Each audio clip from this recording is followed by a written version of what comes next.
I wish you all are fine. Our topic was basic grammar, जिसमें हम study कर रहे थे कि सेंटेंस के जितने पार्ट्स होते हैं, सेंटेंस पार्ट्स को हम कैसे स्टडी करें, जिसमें हमने कल बात की सब्जेक्ट, कल हमने बात की सब्जेक्ट की। सब्जेक्ट नाउन और प्रोनाउन से बनते हैं। आफ्टर देन वर्ब, वर्ब में आती है हेल्पिंग वर्ब और main verb, helping verb and main verb. After then object, object, object में डबल आते हैं, direct object,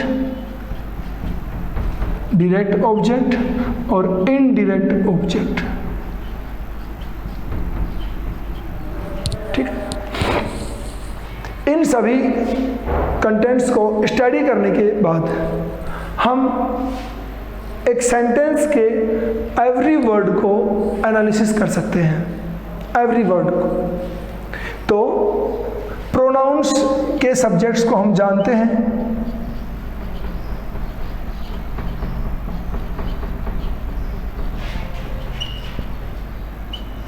I, we, you, he, she, it और दे, ये सारे प्रोनाउन सब्जेक्ट हैं। और नाउन सब्जेक्ट को, नाउन सब्जेक्ट्स को हम बाय वर्ड बहुत बार नहीं पहचान पाते हैं। जैसे यहाँ पे कोई वर्ड लिखा हुआ हो, यहाँ पे लिखा हो स्विमिंग, मैंने बताया अभी थोड़ी देर पहले बताया था। स्विमिंग वर्ड लिखा हुआ हो, मैंने फर्स्ट में एग्जांपल दिया था आपको स्मोकिंग, ये वर्ड है। सपोज दैट ये वर्ड सेंटेंस के स्टार्ट में आ गया, तो हम इसे डाउट से देखते हैं कि ये सब्जेक्ट है कि नहीं है, बिकॉज ये नाउन है और नाउन के सब्जेक्ट को हम डिसाइड करते हैं उसके प्लेस के हिसाब से, किस जगह पे यूज हुआ है उसके हिसाब से हम उसको डिसाइड करते हैं। हेल्पिंग वर्ब, मेन वर्ब को हम सब जानते हैं, इसको मैं इरेज कर देता हूँ। ऑब्जेक्ट, डायरेक्ट ऑब्जेक्ट और इनडायरेक्ट ऑब्जेक्ट। डायरेक्ट ऑब्जेक्ट बता चुका हूँ आपको, ये होते हैं non living objects, non living objects. और डायरेक्ट, इनडायरेक्ट ऑब्जेक्ट होते हैं living objects, like us, like birds, animals, living. इसमें बात क्या बताने की है लिविंग और नॉन लिविंग में, कि कहीं भी किसी सेंटेंस में अगर डबल ऑब्जेक्ट हो, डबल ऑब्जेक्ट होते हैं किसी सेंटेंस में, तो इनडायरेक्ट ऑब्जेक्ट को, इनडायरेक्ट ऑब्जेक्ट को पहले लिखेंगे और डायरेक्ट ऑब्जेक्ट को बाद में लिखेंगे। बटे डायरेक्ट ऑब्जेक्ट को पहले और इनडायरेक्ट को बाद में लिखेंगे, तो we have to put to between them. Example देता हूं इसका मैं, ध्यान दें। I am teaching you English, ये एक सेंटेंस है। यू इनडायरेक्ट ऑब्जेक्ट है, इनडायरेक्ट ऑब्जेक्ट है, और ये है डायरेक्ट ऑब्जेक्ट इंग्लिश। अब इसको वापस करें, I am teaching English to you, ये बात है। तो डायरेक्ट ऑब्जेक्ट और इनडायरेक्ट ऑब्जेक्ट का जो तरीका है बता दिया आपको यूज करने का। आप इनडायरेक्ट पहले यूज करें, डायरेक्ट बाद में, नो प्रॉब्लम, बट डायरेक्ट को पहले यूज करें तो टू लगाना पड़ेगा। ये बात हो गई ऑब्जेक्ट की, सिंपल सी बात थी। अब बात करते हैं हम नाउन की। नाउन को सब्जेक्ट फॉर्म में हम यूज होते देखते हैं तो कई बार मिसगाइड हो जाते हैं ऐसे वर्ड से, ठीक है, मिसगाइड हो जाते हैं हम। देखो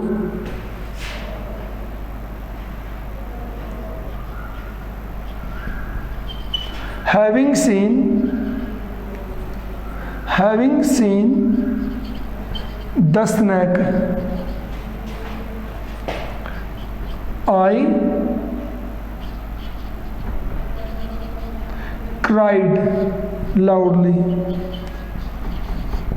देखो, having seen the snake, I cried loudly। Only ध्यान देना है, आगे बाद में बात करेंगे।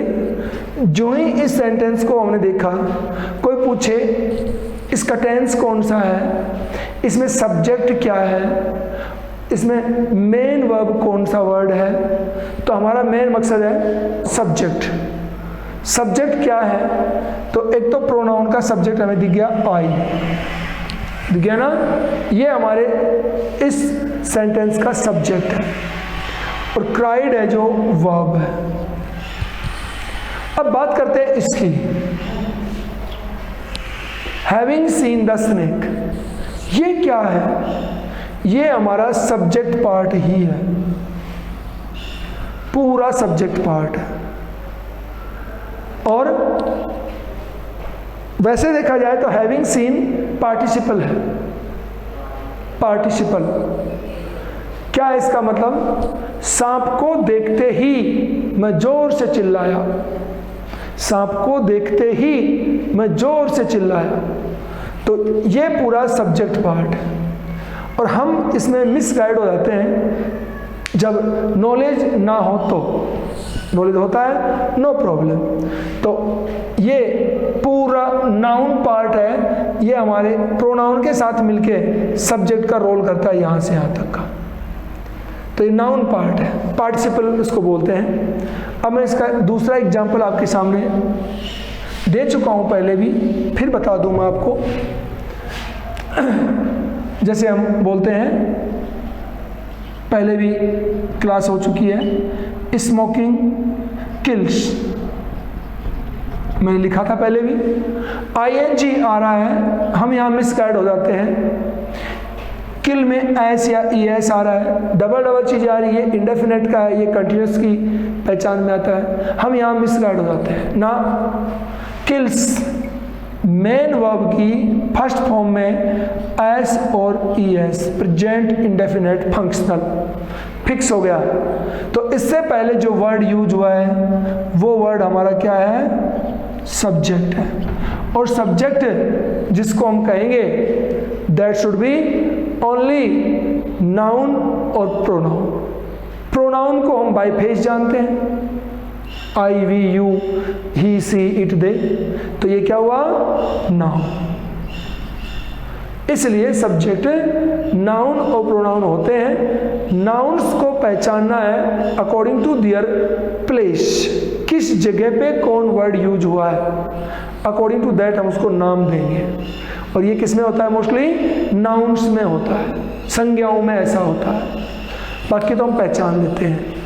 तो ये था हमारे सेंटेंस को अरेंज करते समय हमें चाहिए सब्जेक्ट, उसका knowledge, main verb, about helping a main verb, object, direct object, indirect object. उसके बाद में आगे चलते हैं हम।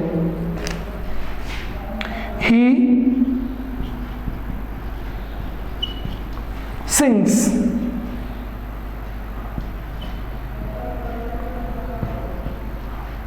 गुड सॉन्ग्स या इंटरेस्टिंग सॉन्ग्स, ठीक, जो भी है। अब ये हमने पढ़ा, ही सब्जेक्ट है, एस और ES लगा हुआ है, वर्ब है। ही सिंग्स व्हाट, कह के पूछो, ही सिंग्स, वह गाता है, जस्ट बोलो व्हाट, क्या गाता है। तो बचे हुए वर्ड है हमारे पास में गुड एंड सॉन्ग्स, इन दोनों में से आपकी बात का जवाब होना चाहिए। ही सिंग्स, व्हाट में क्या आया? सॉन्ग्स। ऑब्जेक्ट, व्हाट के आंसर में ऑब्जेक्ट आता है हमेशा। और दूसरा है टू whom। एक बोलेंगे व्हाट से और एक कहेंगे टू whom से। देखो फिर लिखता हूं, Ram tells us a story daily। Ram tells us a story daily। Subject कौन हुआ? राम, नाउन है। Tells main verb, us story and daily. 3 words remaining, 3 word बचे हुए हैं। चेक करते हैं। Ram tales what? राम बताता है क्या, या राम कहता है क्या? A story. टू होम का हिंदी होता है किसे? राम कहता है, किसे कहता है? अस, हमें। तो टू whom में जो ऑब्जेक्ट आएगा वो आएगा indirect object, means living object. और व्हाट में जो ऑब्जेक्ट आएगा वो आएगा direct object, means non living object. इस प्रकार से हम ऑब्जेक्ट को आइडेंटिफाई करते हैं व्हाट एंड टू whom से। आफ्टर देन बचा वर्ड है डेली, ये एडवर्बियल है, एडवर्बियल है। तो एवरी वर्ड को हम आइडेंटिफाई कर लेते हैं और अकॉर्डिंग टू दिस हम करेक्ट फॉर्म को सही करेंगे। हम पैसिव वॉइस एकदम सही पढ़ेंगे। डायरेक्ट इनडायरेक्ट हम पढ़ेंगे, नरेशन जिसको हम बोलते हैं, स्पीच जिसको बोलते हैं, वो भी इसी की वजह से हम अच्छा पढ़ पाएंगे। बेसिक टेंस नहीं आते हैं तो ग्रामेटिकली हम कहीं भी कोई भी गलती करने को हमेशा तैयार रहेंगे, गलतियां ही गलतियां करेंगे हम। ये बताया आपको सेंटेंस के अरेंजमेंट के बारे में। अब मैं लिखता हूं एक सेंटेंस और आप उस सेंटेंस के एवरी पार्ट को आइडेंटिफाई करेंगे खुद और अपने आप को कंफर्म करेंगे कि मैंने इसको ये माना है, इसको ये माना है। फिर मैं बताऊं तब चेक करेंगे इसको। देखिए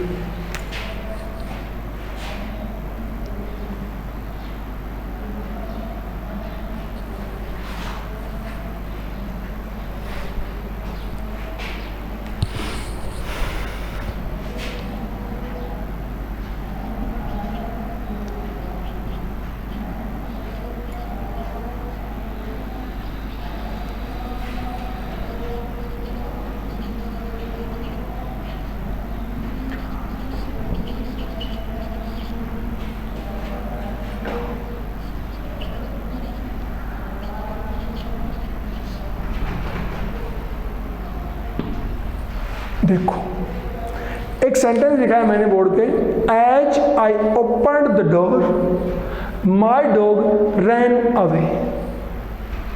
दिख रहा है सबको? अब इस सेंटेंस को देखा हमने और पढ़ा इसको। अब मैं आपसे इसमें पूछूं कि हमारे इस सेंटेंस का सब्जेक्ट क्या है? सब्जेक्ट क्या है हमारे सेंटेंस में? कौन सा वर्ड है जिसको हम सब्जेक्ट कहेंगे? अच्छी तरह देखें, मार्क कर लें अपने आप में कि सब्जेक्ट ये है, ये मेन वर्ब है, ये ऑब्जेक्ट हो सकता है। डिसाइड कर लें, फिर मैं बताता हूं आपको। तो देखेंगे आपको पता चलेगा कि हमें कितना आता है पहले से। देखिए, जैसे ही आई ओपन द डोर, जैसे ही मैंने दरवाजा खोला, माई डॉग रैन अवे। इसमें काम क्या हुआ है? एक तो ओपन्ड और एक रैन, दो इसमें वर्ब है। क्लियर? अब देखिए, जैसे ही मैंने दरवाजा खोला, यह सेंटेंस तो हो गया पूरा। माई डॉग रैन अवे, दूसरी वर्ब कौन है? रैन, भाग गया। ये काम किसने किया? रैन अवे, भाग गया। भागने का काम किसने किया? Dog, my dog. ये हमारा सब्जेक्ट है। क्यों? सब्जेक्ट कौन होता है? Doer of the work, doer of the work, कार्य को करने वाला सब्जेक्ट होता है। और यहां पे काम हुआ है भागने का, इस काम को किसने किया? डॉग ने, सब्जेक्ट हो गया डॉग। अब बात करते हैं रैन, ये होगी मेन वर्ब, माई डॉग रैन हो गया। ये जो पार्ट है ये पूरा हमारा सब्जेक्ट पार्ट है, ये पूरा सब्जेक्ट पार्ट है। तो डेली हम यूज करते हैं इन चीज़ों को। जैसे ही मैं स्कूल के लिए निकल रहा था, जैसे ही मैं इस मकान के गेट पर आया, बस निकल गई। बोलते हैं हम डेली, जैसे ही मैं मकान के गेट पे आया बस से निकल गई। तो गेट पर तो हम आ चुके थे, वो काम तो हो गया, बस निकल गई। तो काम कौन सा हुआ? बस के निकलने का, बस के निकलने का। इन चीज़ों को अगर हम माइनर रूप से देखें तो हमारे सेंटेंस बहुत ही ट्रांसपेरेंट हो जाते हैं, एकदम क्लियर समझ में आना शुरू हो जाता है। तो मैं आपको सब्जेक्ट वर्ब ये बताया। अब नेक्स्ट मैं आपको लेके चलता हूँ सीधे टॉपिक पे अपने, कि प्रेजेंट इंडेफिनिट टेंस को आपने स्टडी कर लिया है और देख लें।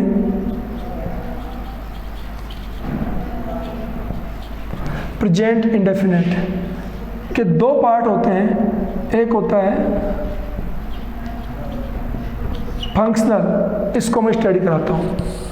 फंक्शनल में इसकी खुद की अपनी हेल्पिंग वर्ब, मेन वर्ब और एडवर्बियल्स होते हैं। देखिए, प्रेजेंट इंडेफिनिट हेल्पिंग वर्ब होती हैं do and Dutch. Main verb होती है वर्ब फर्स्ट फॉर्म में एस और ईएस। एडवर्बियल इसकी होती है always, daily,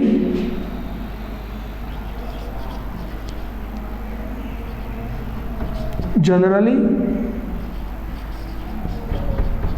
often, seldom, usually, never, sometime, every। ऐसे और भी वर्ड है जो बाद में हम जोड़ देंगे। ध्यान दें, हेल्पिंग वर्ब हो गया, मेन वर्ब हो गया, एडवर्बियल्स हो गया। एडवर्बियल्स क्या होते हैं? जिस सेंटेंस में ये वर्ड यूज होते हैं वो sentence definitely present indefinite functional होता है। देखिए, डू डच के सामने मैं एक नोट डालता हूं, डू डच क्या? Not used in affirmative sentences. Do does helping verb तो है बट अफर्मेटिव सेंटेंसेस में यूज नहीं होती है। मेन वर्ब फर्स्ट फॉर्म में एस और ई एस के बारे में एक नोट लिखता हूं, S E S used only in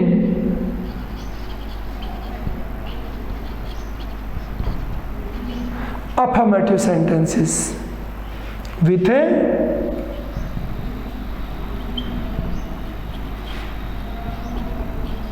singular number subjects।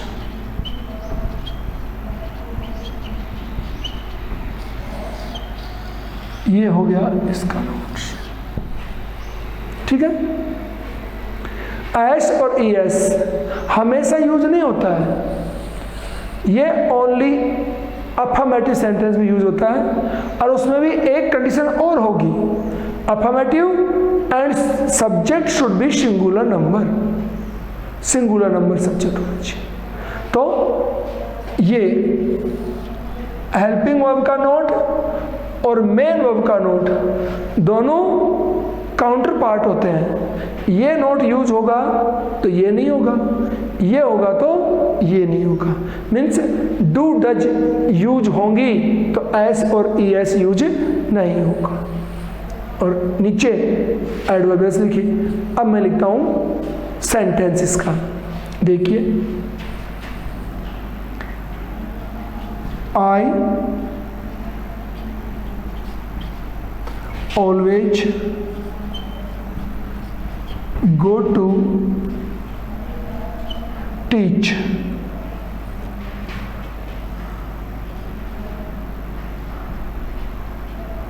extra classes। देखो, I always go to teach extra classes। यहाँ पे ब्लैंक है, ब्लैंक मीन टू से टेंस फिक्स नहीं है, टेंस डिसाइड नहीं कर रखा है इसका।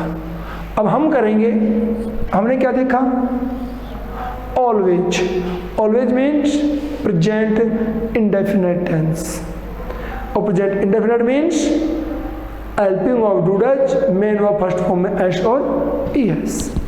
देखिए, सेंटेंस अफर्मेटिव है, अफर्मेटिव है तो डू डज काम में नहीं आता है, फिर एस और एस काम में आता है तो किसमें, सिंगुलर नंबर सब्जेक्ट के साथ।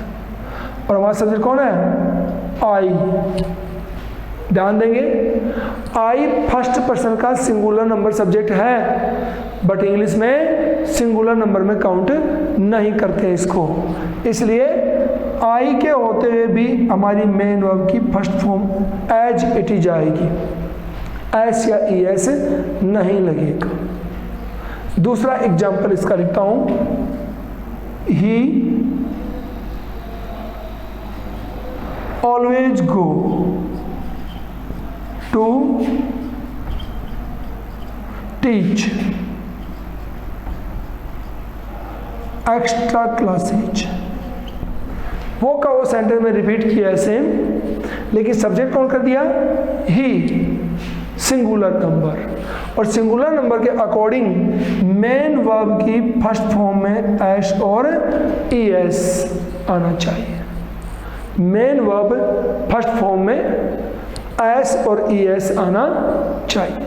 देखो, ये शायद स्क्रीन पे नहीं आ रहा है, नीचे वाली लाइन मैं इसको ऊपर लिखता हूँ, ये मैं हटा के यहाँ से, देखिए, ही ऑलवेज गो, गो फर्स्ट फॉर्म है, ही सिंगुलर नंबर सब्जेक्ट, तो सिंगुलर नंबर की वजह से हम वर्ब में एस और ई एस डालेंगे, तो गो क्या बनेगा, गोज। ये इसका आंसर आया। पहले वाले में गोए रह गया, सेकंड वाले में गोज आया। फर्क क्या है वो देखिए, इसमें हमने जोड़ा ई एस, बहुत से जोड़ते हैं एस, ये डिफरेंस पता है आपको, एस और ई एस वाला। देखो, if any word has in the last S, S S, S H, C H, O, X और जेड। क्या करते हैं सर, इतना बारीक बच्चों को कैसे देखेगा? बच्चे आप कमेंट सेक्शन देखो ना, बच्चे बोल रहे हैं, देखो दिख नहीं रहा, आप ये नहीं दिख रहा होगा, ये लाइन ये लास्ट वाली, ये भी नहीं, वो देखो डेली के बाद क्या लिखा हुआ है, बच्चे पूछ रहे थे जनरली, ये दिख नहीं रहा बच्चों को, क्या है, थोड़ा मोटा लिखिए, ये इतना बारीक तो दिखेगा नहीं सर, बहुत बारीक कर रहे हैं। अच्छा अच्छा, ठीक है, ओके, चलो मैं इनको फॉन्ट बड़ा करता हूँ इसका, ठीक है। कौन कौन सा नहीं दिख रहा है वो मैं फॉन्ट इसको बड़ा लिखूंगा, अब जो भी लिखूंगा आगे इसको हटाता हूँ, चलो ठीक है।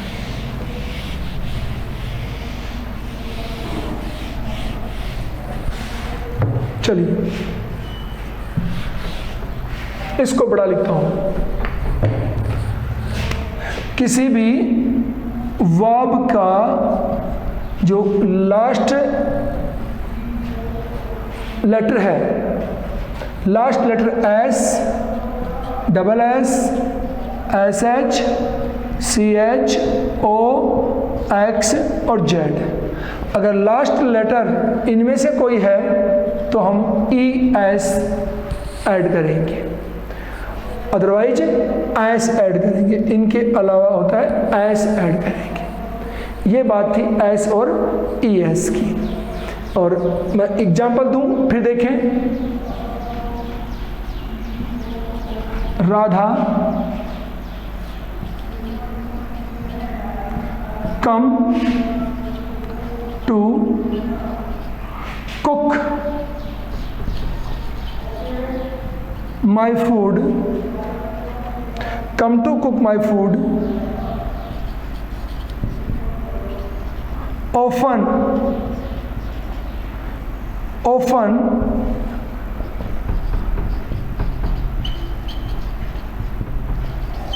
in the evening। ध्यान देंगे, Radha come to cook my food often in the evening। often word हमें दिखा, टेंस हो गया प्रेजेंट इंडेफिनेट। अब आ जाइए, ये हमारी मेन वर्ब है कम, सब्जेक्ट है राधा, सिंगुलर नंबर है और सिंगुलर नंबर के साथ में एस और ई एस। तो कम का लास्ट वर्ड कौन है? ई। तो एस आएगा या ई एस आएगा? एस आएगा या ई एस आएगा, ये डिसाइड करें। एस कम्स, ये हो गया according to often. Often adverbial है प्रेजेंट इंडेफिनेट का, सब्जेक्ट सिंगुलर नंबर है, तो वर्ब में एस और ई एस आ गया। इसी प्रकार से यहाँ पे देखें, दे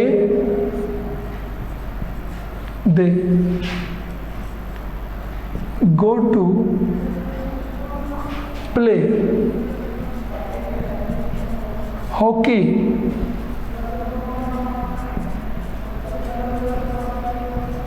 every day। they go to play hockey every day। every day adverbial है, टेंस डिसाइड हो गया, तो सब्जेक्ट कौन है? दे, प्लूरल नंबर है और प्लूरल नंबर में वर्ब में एस और ई एस ऐड नहीं होता है, तो ब्रैकेट में जो गो है एज इट इज यूज होगा। ये ध्यान देंगे, सिंगुलर नंबर में लगाया हमने, प्लूरल नंबर में एस ई एस यूज नहीं होता है। इनको फिक्स कर लें अपने माइंड में। और अकॉर्डिंग टू दिस, अगर हम किसी पैराग्राफ की राइटिंग करते हैं तो हमसे गलतियां नहीं होगी। या सामने कुछ लिखा हुआ है तो हमें बहुत शानदार लगेगा। अब बात करते हैं आगे।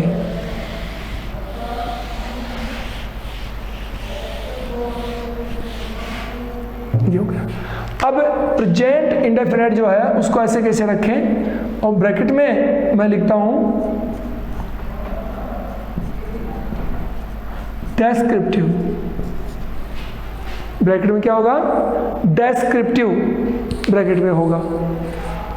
देखिए, डेस्क्रिप्टिव जो ही होगा प्रेजेंट इंडेफिनिट का, तो हम यूज करेंगे बी वर्ब। पहले हमने क्या लिखा था कि प्रेजेंट इंडेफिनिट फंक्शनल है तो यूज होता है हेल्पिंग वर्ब और मेन वर्ब, लेकिन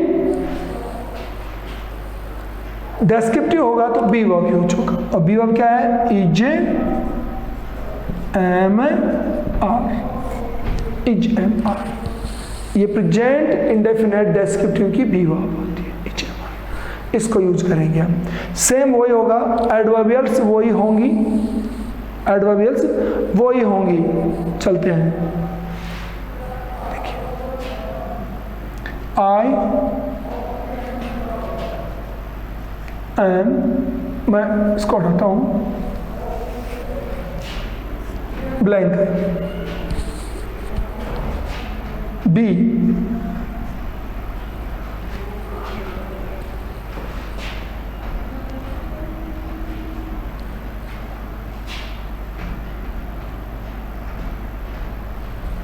एक मिनट, बी का, दे का लिखता हूँ, रुक जाओ।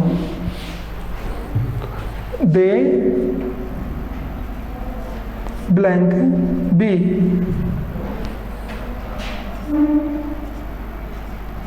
Good students, they are sorry good students.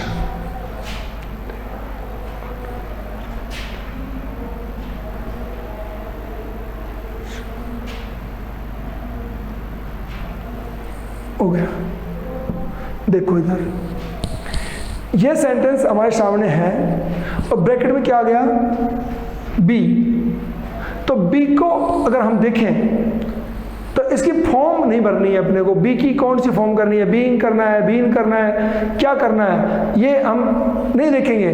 B के ये रूप देखेंगे, इज एम आर में से हम कोई एक यूज करेंगे। और दे प्लूरल नंबर है और इनमें से कौन है, आर। तो यहाँ पे आएगा they are good students, they are good students. अब इसमें आगे और भी बातें लिखी होंगी जिनमें प्रेजेंट इंडेफिनेट आपको शो करेंगे बातों के हिसाब से। तो यहाँ बी की जगह पे आर आएगा। ये है डेस्क्रिप्टिव प्रेजेंट इंडेफिनेट टेंस। तो ये फंक्शनल और डेस्क्रिप्टिव का आपको बताया है मैंने, दोनों को एक साथ करके। इसके बाद में हम सिस्टमेटिकली आगे बढ़े। इज एम आर को देख करके हम कंटिन्यूस टेंस मान लेते हैं, वो नहीं मानना है। ये बी वर्ब होती हैं डेस्क्रिप्टिव की। ये था प्रेजेंट इंडेफिनेट, टू टाइप्स। अब बात करते हैं हम नेक्स्ट,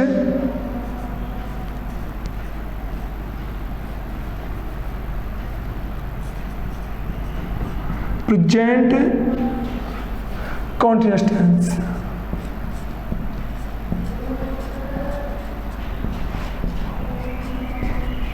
प्रेजेंट कॉन्टिन्यूअस टेंस। अब ध्यान देंगे इसकी अपनी helping verb,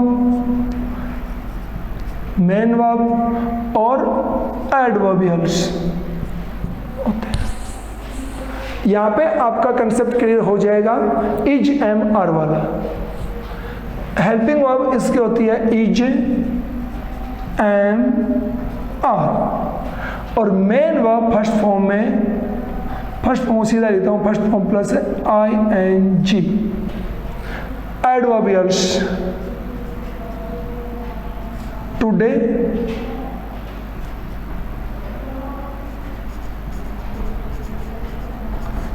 these days, now, nowadays, ठीक है, still,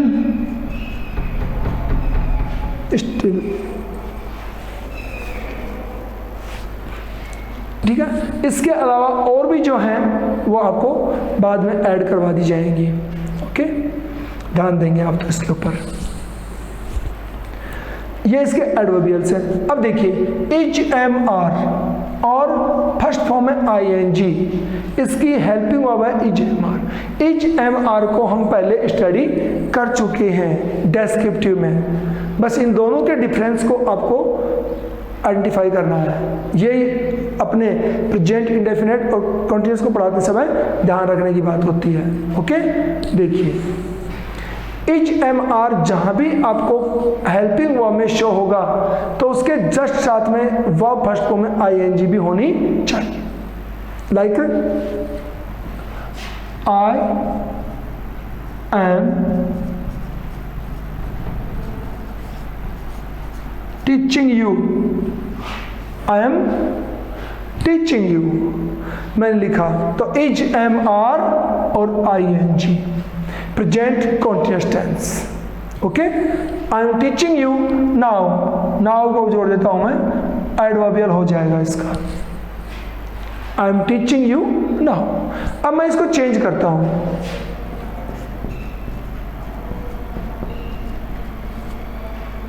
teaching English,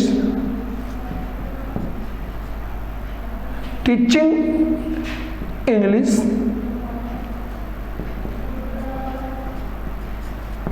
without board,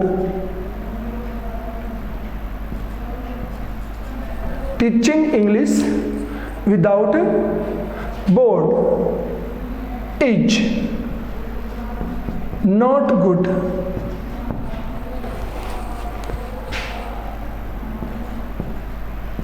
board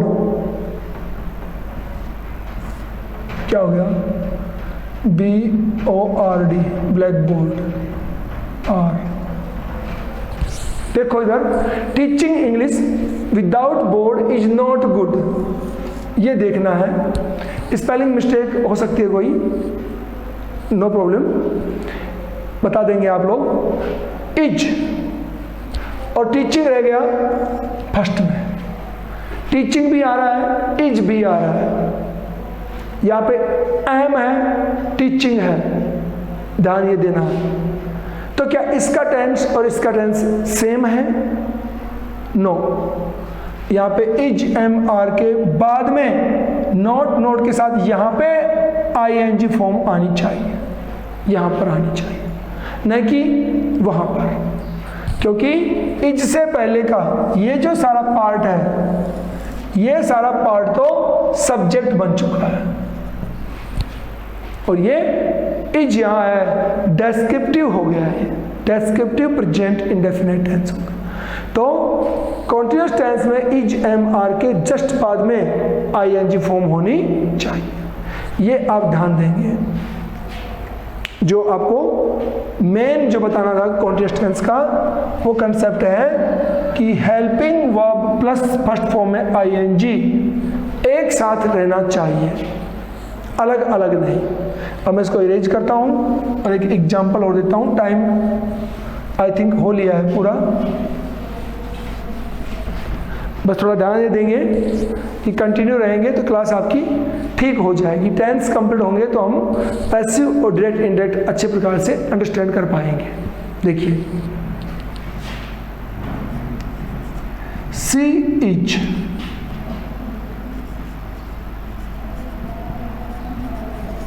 dancing, clear, she is dancing. और दूसरा लिखता हूं मैं, dancing is good, exercise, exercise. ये देखिए आप, is ING form, present continuous tense, dancing पहले आ गया, इज बाद में है, ये बन गया नाउन, ये present indefinite descriptive, present indefinite descriptive. Okay, ये आज की क्लास का आपको present indefinite and present continuous tense पढ़ा करके ये हेल्पिंग वर्ब और मेन वर्ब वाला जो सिस्टम है या जो एग्रीमेंट है, ये बताने की कोशिश की गई है। आई थिंक आपको समझ में आया होगा। जो भी कोई कमियां हैं वो आप कमेंट करें, मैसेज करें, मैं ध्यान दूंगा इस बात पे। और जो लाइव मैसेज आप डालते हो इस पर, वो मैं नहीं पढ़ पाता हूँ क्योंकि क्लास रनिंग में होती है तो ध्यान नहीं दिया जाता। कल से आप कमेंट डालेंगे, मैं उसको देखूंगा। और टेंस को सिस्टमेटिकली अगर स्टडी कर लेंगे तो आई थिंक आपको कोई प्रॉब्लम शायद क्रिएट नहीं होगी। तो एंजॉय करें, कमेंट जरूर डालें, जो भी कमी लगती है आप बोलें। अभी राइटिंग प्रॉब्लम किसी ने लिखा था, मुझे सर ने बताया कि राइटिंग बारीक आ रही है, कोई एक सामने मैसेज आया जनरली की स्पेलिंग में मिस्टेक हुई होगी, तो ये माइनर बातें हैं, आप ध्यान रख लेते हो, थैंक यू। बट कमेंट जरूर करते रहना और ज़्यादा से ज़्यादा आप क्लास लेने की कोशिश करें, बेस्ट होगा। जहाँ तक मैं मानता हूँ, अकॉर्डिंग टू मी बेस्ट ही होगा। ठीक है, thank you, have a nice day.